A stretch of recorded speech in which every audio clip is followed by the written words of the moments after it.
नमस्कार मंडळी, शीतलची दुनिया या माझ्या यूट्यूब चॅनलमध्ये तुमचे सर्वांचे स्वागत आहे।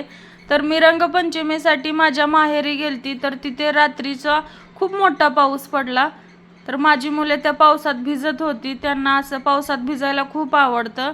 आणि रंगपंचमीच्या दिवशी सकाळी सकाळी गौरीने रंग लावायला चालू केलं। पोरं अजून झोपेतच होती, तर ती सगळ्यांना रंग लावायला लागलेली। आणि कुणाला रंग खेळायला आवडत नाही, पोरं लपून छपून सगळ्यांना कलर लावत होती। खूप मज्जा मस्ती केली, धिंगाणा घातला, प्रमाणाच्या बाहेरच रंग खेळले।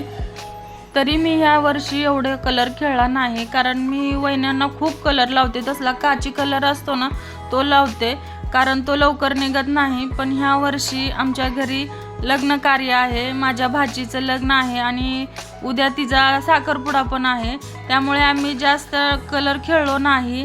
आणि त्यात काय होतं, मी पडते एकटे आणि माझ्या चुलत वहिन्या, सख्या वहिन्या, अशा भरपूर वहिन्या तिथं आहेत। मग त्या सगळ्या मिळून एकदम मला कलर लावतात, मग मला काहीच त्यांच्या पुढं चालत नाही। म्हणून मी ह्यावेळेस शांत बसले, कुठल्याच वहिनीला कलर लावला नाही। आणि त्यातच साखरपुडा 2 दिवसावर आल्यामुळे पण कलर खेळलो नाही, कारण परत चेहरा हात खराब होतात। मुलेच खूप कलर खेळली, एकमेकांच्या अंगावर पडून एकमेकांना ताणून ताणून कलर लावत होते। खूप मज्जा केली, शेवटी त्यांनी डान्स पण खूप छान केलेत, याचा पण पूर्ण व्हिडिओ पुढे आहे। आणि त्यानंतर दुपारी माझा मोठा भाऊ, वहिनी, माझा भाचा आलता, त्यानंतर पण दुपारी पण त्यांनी रंगपंचमी खेळली, याचा पण व्हिडिओ आहे। पण या व्हिडिओमध्ये मी तो टाकणार नाही, कारण हाच व्हिडिओ खूप मोठा होईल, त्यामुळे माझ्या माहेरची रंगपंचमी तुम्हाला 2 पार्टमध्ये बघायला भेटेल।